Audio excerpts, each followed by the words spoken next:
समझ गए तो बच्चों। तो बच्चों आयोनिक का एक important topic hydrolysis of salt हम डील करने वाले हैं अभी। तो बेसिकली मैं आपको पहले बता दूं कि हाइड्रोलिसिस ऑफ सॉल्ट होता क्या है। जैसे कि नाम ही सजेस्ट कर रहा है कि it is the hydrolysis of salt, मतलब कि with the help of water we are breaking a salt. Lysis का मतलब क्या होता है? ब्रेक करना। क्लियर। तो बेसिकली डेफिनेशन क्या हो जाएगी हाइड्रोलिसिस ऑफ सॉल्ट्स की?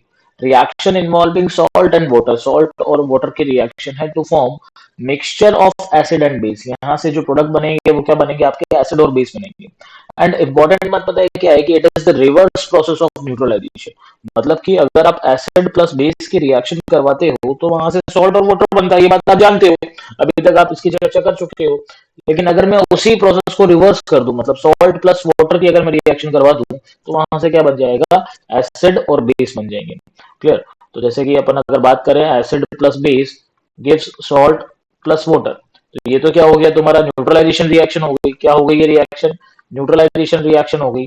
अब मैं अगर सॉल्ट प्लस वाटर की रिएक्शन करवाऊं तो यहां से क्या बनेगा? Acid plus base. ये क्या आ गया आपका? Salt hydrolysis. तो पहले आपको बात क्लियर होनी चाहिए कि सॉल्ट हाइड्रोलिसिस बेसिकली क्या है। यहाँ पर इनिशियली हम जो लेंगे वो क्या लेंगे? सॉल्ट लेंगे और उसकी रिएक्शन करवाएंगे किसके साथ? वाटर के साथ। आ रही है बात समझ में आपको? क्लियर। तो basically there are four types of salt, चार तरह के सॉल्ट यहाँ पर होते हैं। पहला सॉल्ट है भाई salt of strong acid and strong base, बहुत ही आसान सा केस है, NaCl का केस। ठीक। इसको हम जानते हैं कि सॉल्ट का सोल्यूशन जो होता है वो न्यूट्रल होता है, बिकॉज यहाँ से स्ट्रॉन्ग एसिड और स्ट्रॉन्ग बेस प्रोड्यूस होगी। दूसरा जो सॉल्ट है बच्चों वो आपका क्या है?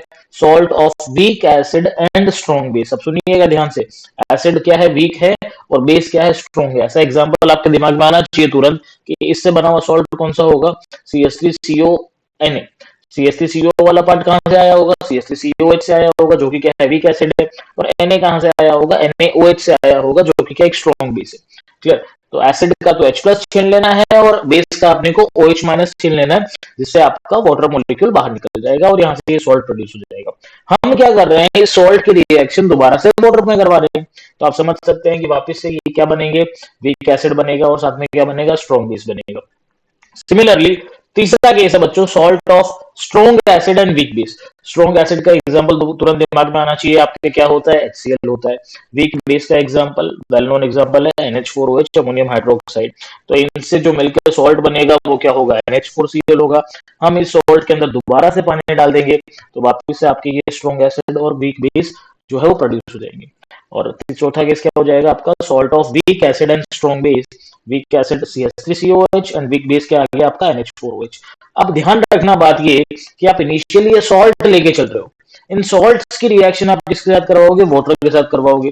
तो जब वाटर को डालोगे इसके अंदर तो कुछ ना कुछ सोल्यूशन बनेगा।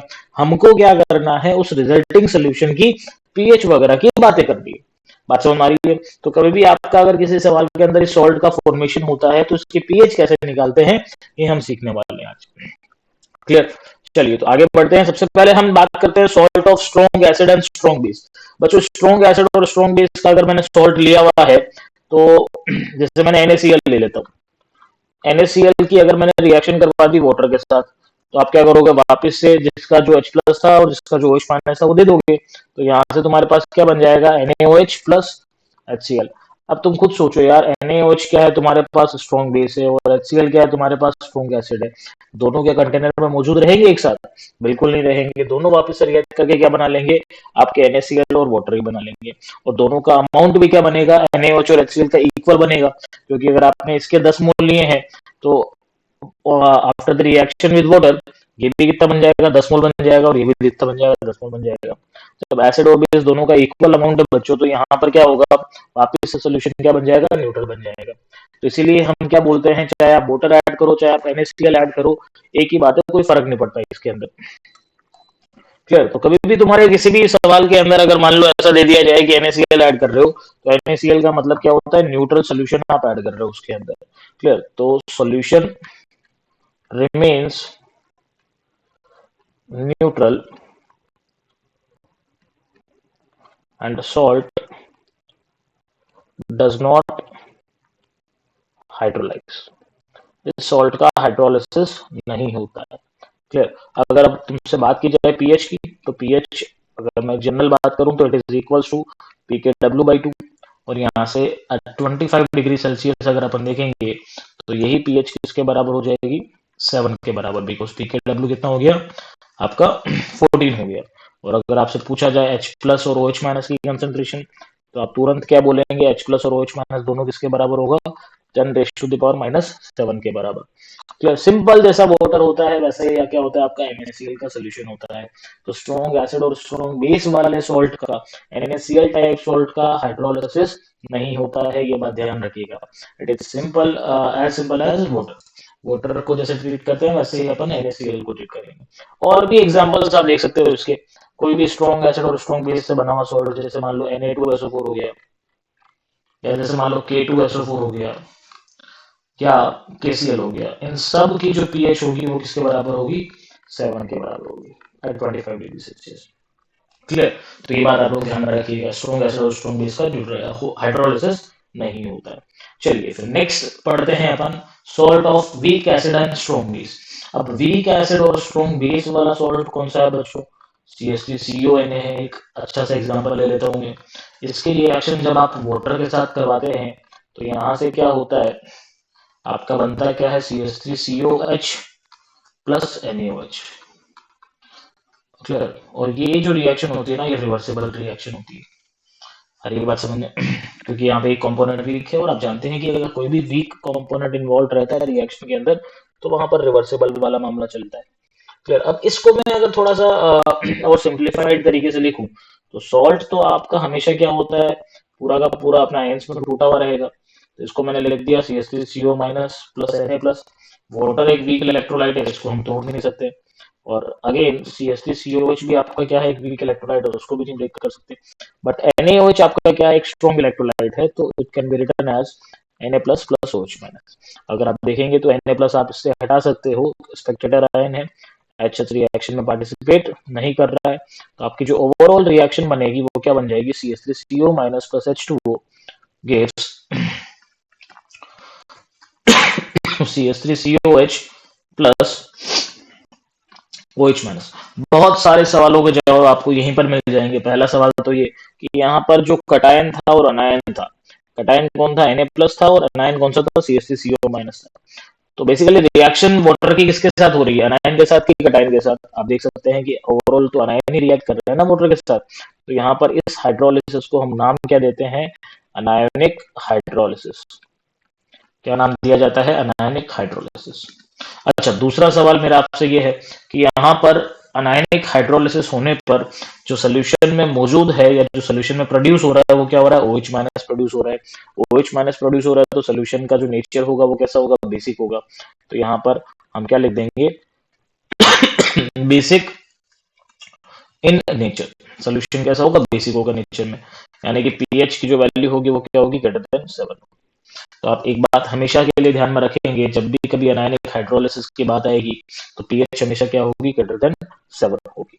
क्लियर, तो ये छोटी सी बात आप लोग पहले से दिमाग में रखें। अब अपन बात करते हैं न्यूमेरिकल पार्ट की, कि एक्चुअली में पीएच की वैल्यू कैसे कैलकुलेट करेंगे। ठीक है, तो सबसे पहले तो इस रिएक्शन को अगर मैं ऑब्जर्व करता हूँ तो मैं आपको अलग से यहाँ पर समझाता हूँ कि ये रिएक्शन किन रिएक्शन से मिलकर बनी होगी। एक रिएक्शन आप जानते होंगे, वीक एसिड का डिसोसिएशन, CH3COH का डिसोसिएशन होता है किसके अंदर, CH3CO minus plus H plus के अंदर। और इस रिएक्शन का जो डिसोसिएशन कांस्टेंट है वो क्या है, Ka है। एक और रिएक्शन में लिखता हूँ कि H2O की, H2O की रिएक्शन लिखता हूँ, मतलब H2O का डिसोसिएशन लिखूं अगर आयंस के अंदर, तो ये होता है H plus plus OH minus. और इसका जो डिसोसिएशन कांस्टेंट है या इक्विलिब्रियम कांस्टेंट है बेसिकली, तो वो क्या है, Kw है। अच्छा, आपको ये वाली रिएक्शन लेकर आनी है with the help of these two reactions. तो क्या करेंगे, हम पहली वाले रिएक्शन को रिवर्स कर दे। तो जब आपने इसको रिवर्स किया तो ये क्या बन गया, CH3CO minus plus H plus gives CH3COH। और हम जानते हैं कि अगर आप रिएक्शन को रिवर्स करते हो तो उसका इक्विलिब्रियम कांस्टेंट क्या हो जाता है, रेसिप्रोकल हो जाता है। तो एक बात ये भी ध्यान रखें। अब क्या करना है, इन दोनों रिएक्शन को ऐड कर देंगे तो ये वाली रिएक्शन आ जाएगी, ये वाली रिएक्शन आ जाएगी। तो आप जानते हैं कि किन्हीं भी दो रिएक्शन को आपने अगर ऐड किया तो उसका जो इक्विलिब्रियम कांस्टेंट है वो क्या हो जाता है, मल्टीप्लाई हो जाता है। तो यहाँ पर ये जैसे कि मैंने इसको ऐड कर दिया, ऐड किया, तो यहाँ पर आपका क्या बन गया, CH3COOH प्लस OH माइनस और इसका जो इक्विलिब्रियम कांस्टेंट है जिसको मैं नाम दूंगा के एच, वो किसके बराबर आ जाएगा 1/k इंटू के W, which is nothing but के डब्ल्यू बाई के। अच्छा, मैंने के एच क्यों लिखा? के एच इसलिए लिखा बिकॉज ये हाइड्रोलिसिस हो रहा है, तो के एच का नाम क्या होता है बच्चों? Hydrolysis constant. के एच का नाम क्या है? Hydrolysis constant. और ये हाइड्रोलिसिस कांस्टेंट किसके बराबर है? के डब्ल्यू अपॉन के के बराबर है। क्लियर? अब बात आगे बढ़ाते हैं अपन। अब जैसे ये सॉल्ट लिया था आपने ना, आप घर से जो थे वो ये सॉल्ट लेके चले थे, CH3CONA लेके चले थे, तो CH3CO माइनस की भी कंसंट्रेशन कितनी रहेगी? उतनी ही रहेगी जितनी CH3CONA की थी, है ना? तो CH3COH प्लस OH माइनस, इसकी कंसंट्रेशन C हम लेके चले थे। तो जब इक्विलिब्रियम स्टैब्लिश हुआ होगा तो C में से कुछ CH डिसोसिएट हुआ होगा। H is the degree of hydrolysis, है ना? यहाँ से ये कितना बना होगा? CH बना होगा, और ये कितना बना होगा? CH बना होगा। इनिशियली क्या था? 0 0 था। तो जब मैं इसका इक्विलिब्रियम कांस्टेंट यानी कि KH लिखता हूँ, तो KH की वैल्यू कैसे लिखूंगा? CH3 concentration of CH3COH into concentration of OH minus divided by concentration of CH3CO minus, जो कि किसके बराबर आ जाएगा? CH into CH upon C minus CH, which is further equal to CH square upon 1 minus H। आ रही है बात समझ में? तो यहाँ से हमने KH निकाला, KH किसके बराबर आया? CH square upon 1 minus H। तो हम अगर अप्रोक्सीमेशन लगा देते हैं कि if degree of hydrolysis is less than 5%, तो यहाँ पर हम 1 माइनस एच को क्या लिख सकते हैं? सिंपली 1 लिख सकते हैं। तो आप देख सकते हैं कि जो के एच आएगा बच्चों वो किसके बराबर आ जाएगा? सी एच स्क्वायर के बराबर आ जाएगा, और एच बराबर किसके आ जाएगा? रूट ऑफ के एच बाई सी के बराबर आ जाएगा। और के एच की वैल्यू हम पीछे निकाल चुके हैं, वो क्या है? के डब्ल्यू बाई के, और ये आ गया सी। आ रही बात समझ में? अब सवाल आता है कि सर एच प्लस निकाल के बताओ। एच प्लस की बजाय मैं सीधा यहाँ पर OH माइनस निकाल देता हूँ। OH माइनस क्यों निकाल दूँ? क्योंकि मेरे को डायरेक्टली उसकी कंसंट्रेशन पता है। कॉन्सेंट्रेशन ऑफ OH माइनस कितना है बच्चों? CH है। हाँ कि ना भाई? देख के बोलो जरा। तो C है यहाँ पर, और H की वैल्यू कितनी आ गई तुम्हारे पास? के डब्ल्यू बाय के इंटू सी। तो इस C को मैं अंदर इंट्रोड्यूस कर देता हूँ, तो इट बिकम्स के डब्ल्यू इंटू सी अपॉन क्या आ गया? के आ गया। क्लियर हुआ कि नहीं हुआ? तो ये आ गई तुम्हारे पास OH माइनस की कंसंट्रेशन। अब आप चाहो तो यहाँ से H प्लस की कंसंट्रेशन में निकाल सकते हो। H प्लस की कंसंट्रेशन निकालोगे तो वो कितनी आ जाएगी? H प्लस बराबर क्या होता है? के डब्ल्यू बाई OH माइनस, है ना? तो के डब्ल्यू बाई OH माइनस यानी कि K W upon square root of K W into C upon square root of K. Clear? तो ओवरऑल अगर आप देखेंगे तो यहाँ से H प्लस की कंसंट्रेशन आपके पास कितनी आ गई बच्चों? के डब्ल्यू इंटू के अपॉन सी। तो ये आपके पास क्या आ गई? H प्लस की कंसंट्रेशन आ गई। H प्लस की कंसंट्रेशन आ गई तो यहाँ से आप पीएच भी कैलकुलेट कर सकते हैं। पीएच कितनी हो जाएगी यहाँ से बताएं जरा? पीएच का फॉर्मूला क्या होता है? Negative logarithm of H plus ion concentration. Clear? तो negative logarithm of H plus ion concentration की अगर मैं बात करता हूँ तो यहाँ से आप पीएच का फॉर्मूला जो लिखेंगे वो क्या आ जाएगा? PH will be equal to 7 plus half of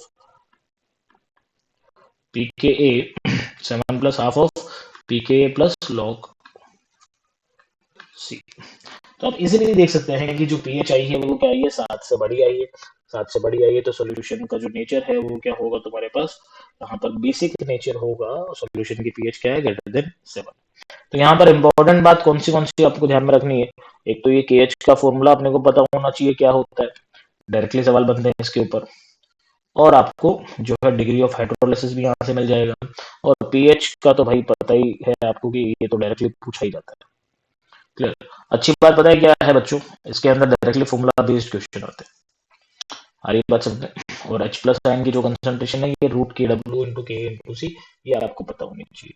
derivation बहुत आसान सा डेरिवेशन है, बहुत सिंपल सी बात मैं आपको यहाँ पे बता रहा हूँ। क्लियर? तो ये था हाइड्रोलिसिस किसका? Salt of weak acid and strong base का, जहां पर अनायनिक हाइड्रोलिसिस होता है। हाइड्रोलिसिस कांस्टेंट कैसे निकाला जाता है, डिग्री ऑफ हाइड्रोलिसिस कैसे निकाला जाता है, वो हमने सीखा था। एच क्या है यहाँ पर? Degree of hydrolysis. समझे बच्चों? चलिए बात आगे बढ़ाते हैं। अब तीसरा सॉल्ट जो है आपके पास वो क्या है, weak base and strong acid का सॉल्ट है।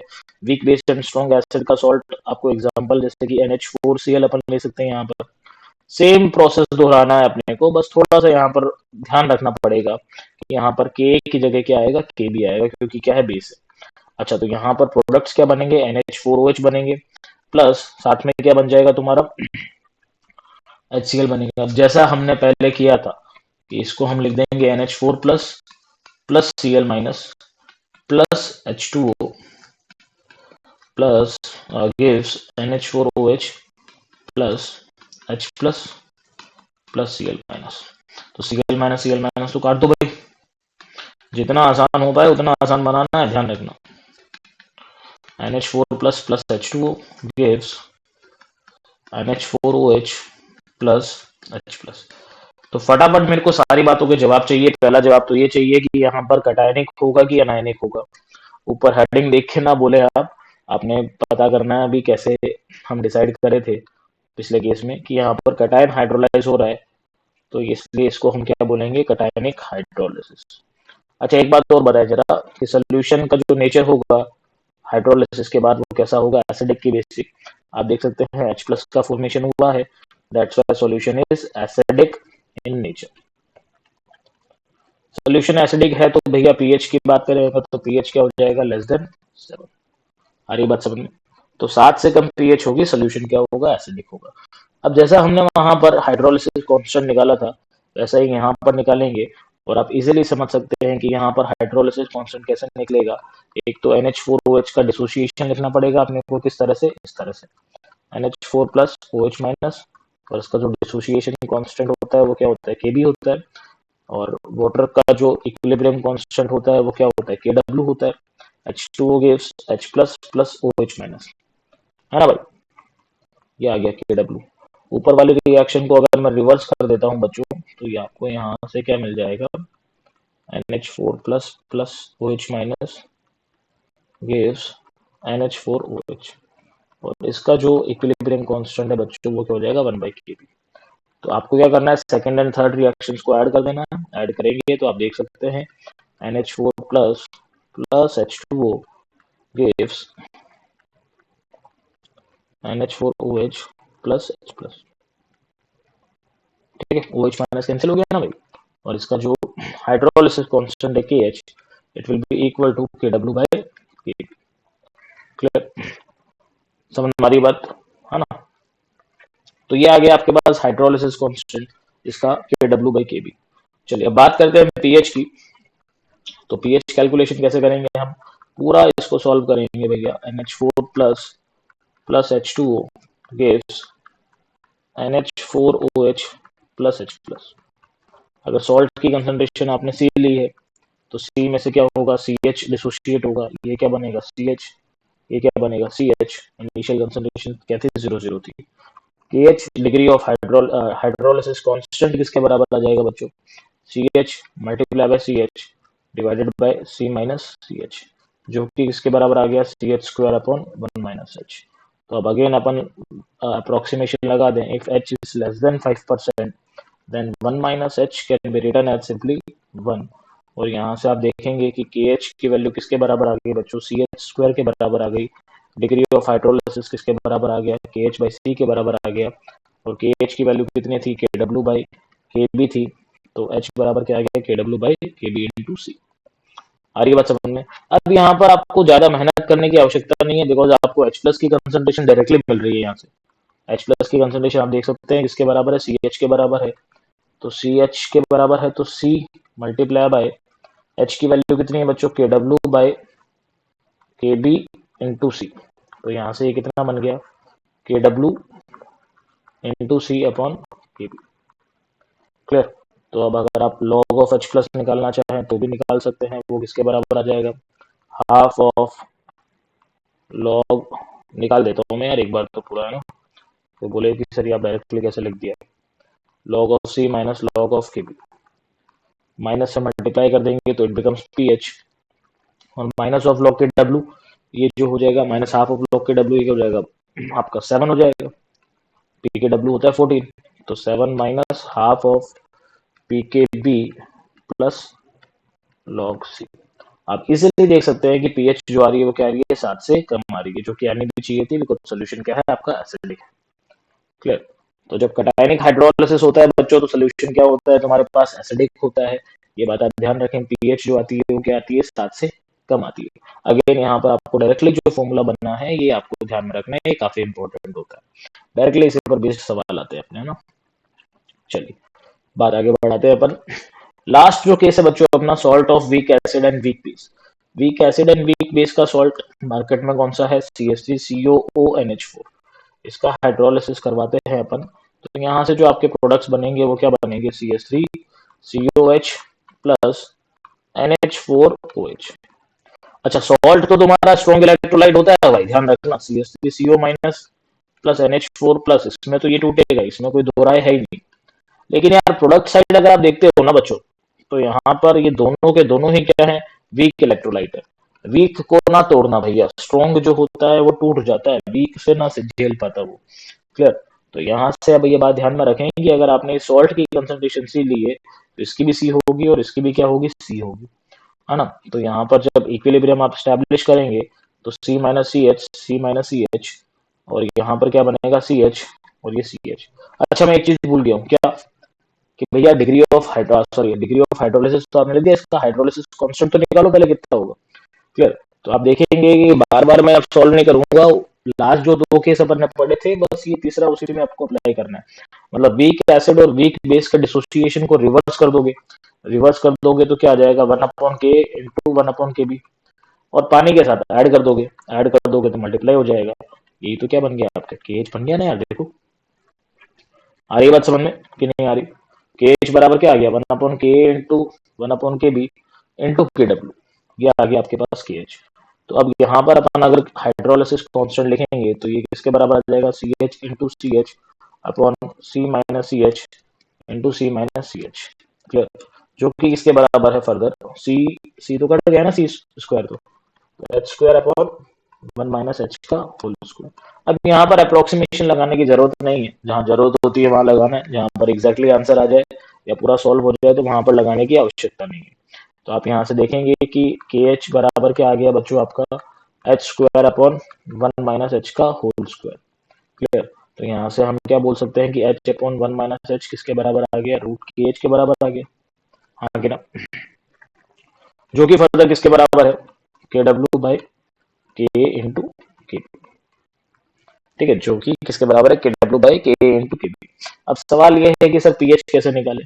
पीएच के लिए आप क्या करो कि किसी भी एसिड या बेस वीक में से किसी को भी पकड़ लो, कि जैसे CH3COH है तो मैंने इसको पकड़ लिया, CH3CO minus plus H plus. अब मेरे को CH3COH की कंसंट्रेशन पता है, पीछे से मैं देख के तुरंत छाप दूंगा। CH3COH की कंसंट्रेशन कितनी है, CH है। CH3CO माइनस की कंसंट्रेशन कितनी है बच्चों, C-CH है। और यहाँ से आपको H प्लस निकालना है। अब आप जानते हो कि इसका जो डिसोसिएशन कांस्टेंट है वो तो K ही रहेगा ना, मतलब इसका तो अपने आयंस के बीच में हमेशा इक्विलिब्रियम स्टैब्लिश रहेगा ना बच्चों। तो K will be equal to concentration of CH3CO minus multiply by concentration of H plus divided by concentration of CH3COH। Clear. तो यहाँ से आप देखेंगे कि H प्लस की कंसंट्रेशन आप निकाल पाएंगे आसानी से। कैसे, H plus will be equal to K। अच्छा मेरे को बताएं CH3COH की कंसंट्रेशन कितनी है, CH के बराबर है ना भाई, देख के बोल दो, CH के बराबर है। और CH3CO माइनस की कितनी है, C-CH के बराबर है। तो ये H प्लस की कंसंट्रेशन किसके बराबर आ गई बच्चों, KH into H upon 1 - H। Clear हो, H अपॉन 1 - H की वैल्यू आपको पता है और KH की भी वैल्यू आपको पता है। हाँ सॉरी ये K है, ये क्या है बच्चों, K। तो K into square root of KW upon K into KB। अच्छा एक इंटरेस्टिंग बात देखिए आपने यहाँ पर, कि कटायनिक अनायनिक हाइड्रोलिसिस तो है, पीएच डिपेंड करता है के और केबी पर, अपन कुछ बोल नहीं सकते हैं। लेकिन H प्लस की कंसंट्रेशन सॉल्ट की कंसंट्रेशन पर डिपेंड ही नहीं कर रही। आप देखेंगे कि यहाँ पर जो आपका फाइनल एक्सप्रेशन बन रहा है, it is independent of the concentration of salt. मतलब भाई कुछ भी कंसंट्रेशन हो इस सॉल्ट की, पीएच क्या रहने वाली है, फिक्स्ड रहने वाली है। ये बात काफी इंपॉर्टेंट है। तो आपके पास जो H प्लस की कंसंट्रेशन आई बच्चों, वो किसके बराबर आ गई, square root of K W into के अपॉन के। क्लियर। तो अब आप अगर पीएच निकालने जाते हैं तो यहाँ पर आएगा 7 प्लस हाफ ऑफ पी के माइनस पी के। क्लियर। तो अगर आपका पी के बड़ा है, इफ पी के इज ग्रेटर देन पी के बी, देन वहां पर जो है पीएच क्या आ जाएगी, ग्रेटर देन 7 आ जाएगी। सोल्यूशन क्या आ जाएगा, बेसिक। एंड अगर पी के ए लेस देन पी के बी है बच्चों, तो आपका जो है पीएच आ जाएगा क्या, लेस देन 7, नेगेटिव बन जाएगा ना क्वांटिटी, एसिडिक आ जाएगा। अच्छा, अगर मान लो कि फॉर्चुनेटली कभी ऐसा हो जाए कि पीके और पीके भी दोनों ही बराबर आ जाए, तो आप यहाँ पर क्या बोलेंगे सर कि पीएच क्या है, 7 के बराबर है एंड सोल्यूशन इज न्यूट्रल। बात समझ आई। तो यहाँ पर कटायन और अनायन दोनों के दोनों ही क्या हो रहे हैं, हाइड्रोलाइज हो सकते हैं, हो भी रहे हैं। डिग्री ऑफ हाइड्रोलाइसिस भी दोनों की क्या है, सेम। अल्टीमेटली सोल्यूशन की जो पीएच होगी वो किस पर डिपेंड करती है कि कौन ज्यादा पावरफुल है, आई मीन कौन ज्यादा वीक। क्लियर। तो क्योंकि वीक वाले पार्ट के लिए तो हाइड्रोलिसिस होगा। तो ये 4 केस मैंने आपको बताया बच्चों, ये चारों केस हाइड्रोलिसिस के हैं। अगर आपको कोई दिक्कत है, समझ परेशानी है, तो आप एक बार दोबारा देखें इसको, और इस अल्टीमेटली अपने को जो है ये फॉर्मूलाज ध्यान में रखना। क्लियर। तो मैं यहाँ पर एक टेबल बना रहा हूँ ताकि आपको जो है याद रखने में आसानी रहे, है ना बच्चों। तो यहाँ पर एक जो है पूरा जो भी अपन ने सीखा उसका जो सार है ना, वो क्या है हम यहाँ पर लिख देते हैं। क्लियर। तो सबसे पहले तो क्या है बच्चों, सॉल्ट कौन सा है ये आपको आइडेंटिफाई करना आना चाहिए। ठीक। दूसरा कॉलम यहाँ पर मैं लिख रहा हूँ कि हाइड्रोलिसिस कांस्टेंट कितना होगा। ठीक। तीसरा कॉलम होगा डिग्री ऑफ हाइड्रोलिसिस का। ठीक। और चौथा कॉलम जो है वो H प्लस और OH माइनस, जैसा आपको ठीक लगे आप ऐसा लिख दे। एंड आखिरी है जो अपना वो क्या है, पीएच। क्लियर। तो पहला केस क्या है, strong acid plus strong base. Second है weak acid plus strong base. Third है weak base plus strong acid. Fourth है weak acid plus weak base. Clear. तो ये टेबल आपको कंप्लीट करनी है पूरी की पूरी, ध्यान रखें, याद करके फॉर्मूला सारी ये टेबल आपको कंप्लीट करनी है और कॉपी में लिखनी है। मैं बस आपको मदद कर देता हूँ एक मुश्किल केस बता के कि स्ट्रॉन्ग एसिड और स्ट्रॉन्ग बेस का हाइड्रोलिसिस नहीं होता है, नहीं होता है तो ये सोल्यूशन जो है वैसा का वैसा न्यूट्रल ही रहता है। तो H प्लस की कंसंट्रेशन और OH माइनस की कंसंट्रेशन 10⁻⁻7 ही होती है, और पीएच की जो वैल्यू है वो क्या होती है, 7 के बराबर होती है। बाकी सारे जो आसान आसान से केसेस हैं वो आपको खुद से सॉल्व करने हैं और इस टेबल को लिखना है खुद से और याद करना है, आगे काम यही आने वाला है। समझ में आ गई बात बच्चों मेरी, है ना। बाकी अगर आपको कोई समस्या हो तो आप बिल्कुल बेझिझक होके पूछिएगा, कोई शर्म नहीं करिएगा। Thank you so much.